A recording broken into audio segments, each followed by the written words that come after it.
I've been accused of white male privilege about 1,000 times since I started debating people online.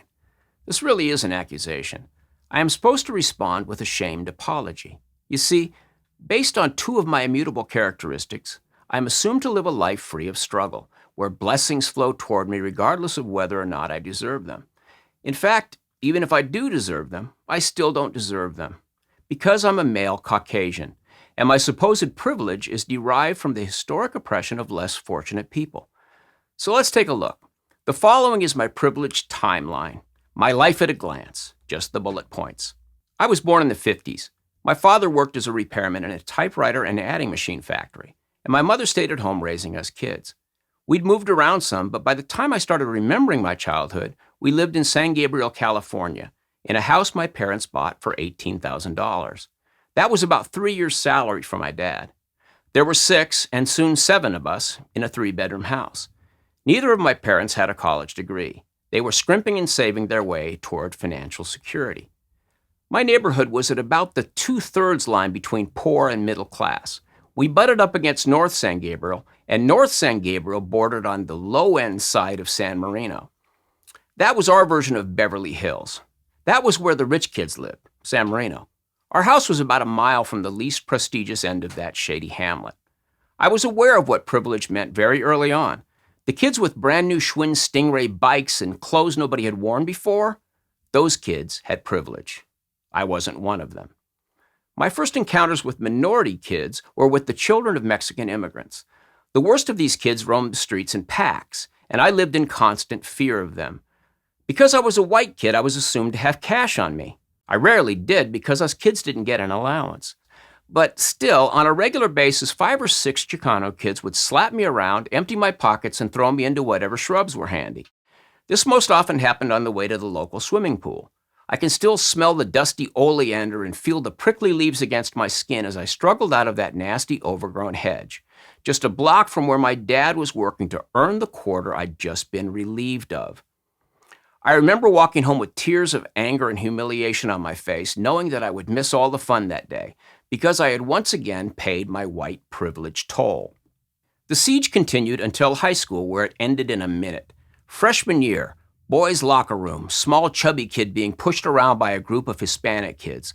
Suddenly, Orlando Brenes, the godlike star of the San Gabriel High School soccer team, stepped around the corner and everybody froze. He said, "Hey, Dave's my friend. You mess with him, you deal with me." This was addressed to everybody in earshot and apparently had the power of biblical law. From that moment on, the supposed white privilege that actually made me a target was canceled out and replaced by another more functional sort of privilege. I was now connected. I was now protected by the patronage of a minority kid who had earned his authority. Within the next couple of years, I grew a little bit. I somehow learned how to be entertaining and funny, and I started hanging out with a group of kids from mostly broken homes called the Vista Village Gang. I discovered the liberating power of alcohol as well and landed a girlfriend who was not only a year older than me, but lived right at the edge of San Marino. Compared to me, she was almost infinitely popular. Her friends grudgingly accepted me. I had her group on some days and my VVG bros on the other days. I lost some fights after that, but I was never really alone in the world for the rest of high school. So I had gang privilege and girlfriend privilege. I was still kind of miserable, but not in daily peril anymore. I got a job. I worked. I saved my money. I bought a series of beat-up cars and led a standard working-class teenager's life. The high school I went to wasn't very good, and I was a lousy student. It was the early 70s, and we had cars and open campus and girls with birth control pills. It was all pretty distracting. I squeaked by, but only barely. I graduated with a 1.8 grade point average a year after my girlfriend had gone off to college. Obviously, I was not headed for university. I only recall one conversation with my parents on that issue. "So Dave, you want to go to college?" "Nah, I don't think so." "Okay." That was about it. Neither of my older siblings had gone, and I wasn't going either. There wasn't any money for that anyway. By way of education, what I really had was what I had been given in Catholic primary school. I had learned to read and write really well. So educationally, I had the privilege of a very strict grade school education, as did the Hispanic kids who made up a good portion of the student body at San Gabriel Mission Grammar School. My own son is in grad school now, thanks to his hard work and the generous scholarships available to him because he is 1/4 Mexican and therefore not white and not privileged. By the end of my high school years, my mother was running a daycare center out of our house and studying for her real estate license. My dad had left the adding machines for an executive job with a nonprofit called Junior Achievement. They'd bought a second house as an income property and were gradually climbing the economic ladder. And now I was out of school and loose in the world. The next segment of my life involved drugs and dealing and smuggling and addiction and all sorts of illegal madness.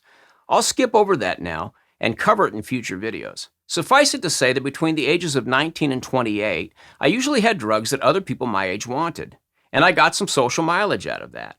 I hung out with some rock stars and other interesting types who never would have paid me the time of day if I wasn't likely to lay out some lines of good coke or a few buds of Hawaiian weed. I traveled and lived well and was backstage a lot, and that was almost entirely due to the drugs I bought and sold and shared. I occasionally had sex with women who were way out of my league because they were, in effect, making a sort of trade.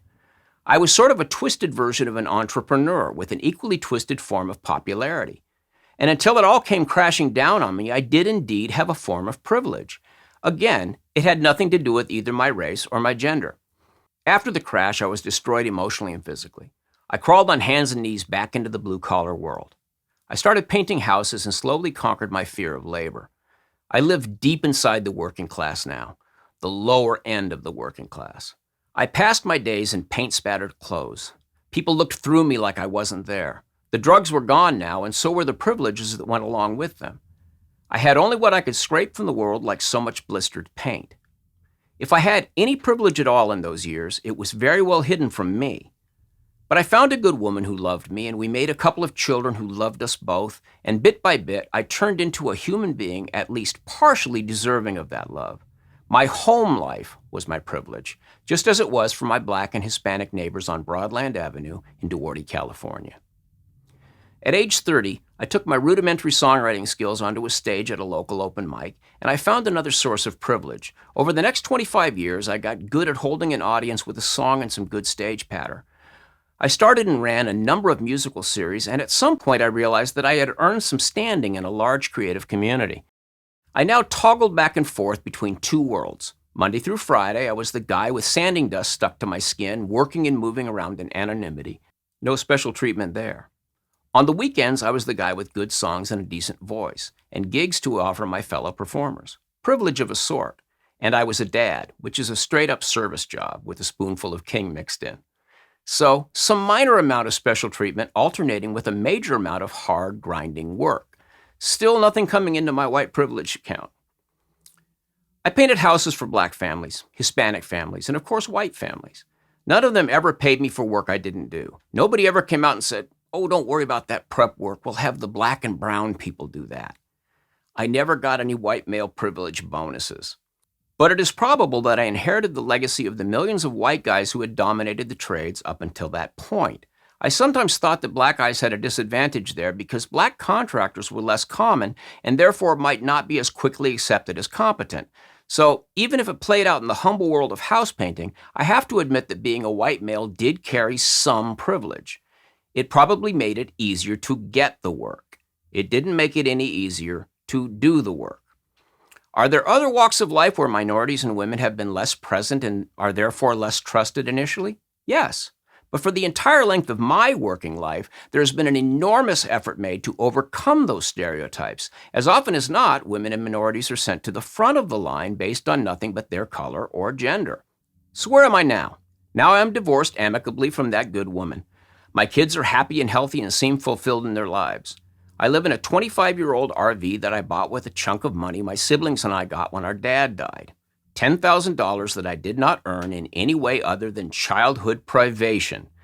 I spent every penny of it on the Hobo Dojo, and that has granted me more time off and less stress.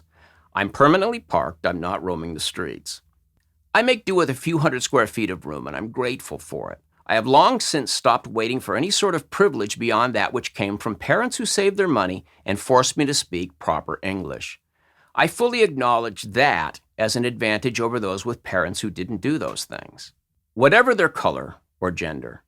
Full disclosure, I also have some money in an investment account from the sale of the family home, but I will need that just to survive, as my Social Security payouts will be small and I have no pension coming.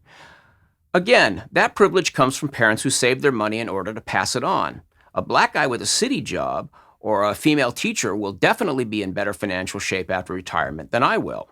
Not complaining, nobody's fault but my own. And now I have you guys, a bunch of people with all the same strengths and weaknesses that I have, and who are curious enough about other people to listen when I put my thoughts into words. I have a low level of YouTube celebrity. I've been recognized in public a few times, and I've scraped through this wet winter on savings and YouTube earnings. I'm now enjoying my last few weeks as a poorly paid writer of video essays, and then I'll have to get back onto the ladder and push my beat-up old body through another high season of painting work. Unless you all buy a t-shirt, of course, or a CD. Is our modest success on YouTube due to white male privilege? You could ask Jason about that while he's doing his blue-collar job, and he'd probably just laugh. This may be the worst time in history to be a white male. Can you imagine how far we'd have gone with this if we were a couple of well-spoken black conservatives? We'd be touring with Candace Owens and having sit-downs with Dave Rubin. Instead, we have some cheap equipment in a garage and do what we can in our spare time. Couple of white dudes. Ho-hum. It's a privilege that you listen to us. It's also cost us a lot in time, effort, and social censure. Still, we do appreciate it. And if it has more to do with our gender or race than I think it does, be sure to tell me about it in the comments. So, what is privilege exactly? In my view, a privileged person has something that somebody else wants. Often it's money and connections. That's the classic country club privilege. But it may be good looks, talent, ambition, or a winning personality. If people see what you have and want to be around it, they will offer you whatever opportunities they have to give. If not, they probably won't. If you're watching this video, you are most likely alive in a free society at the safest time in all of human history. So whether you are living in a mansion on a hill or an old motorhome under a shade tree, you have more privilege than 99% of the people who ever lived. You have some talents. You have some handicaps.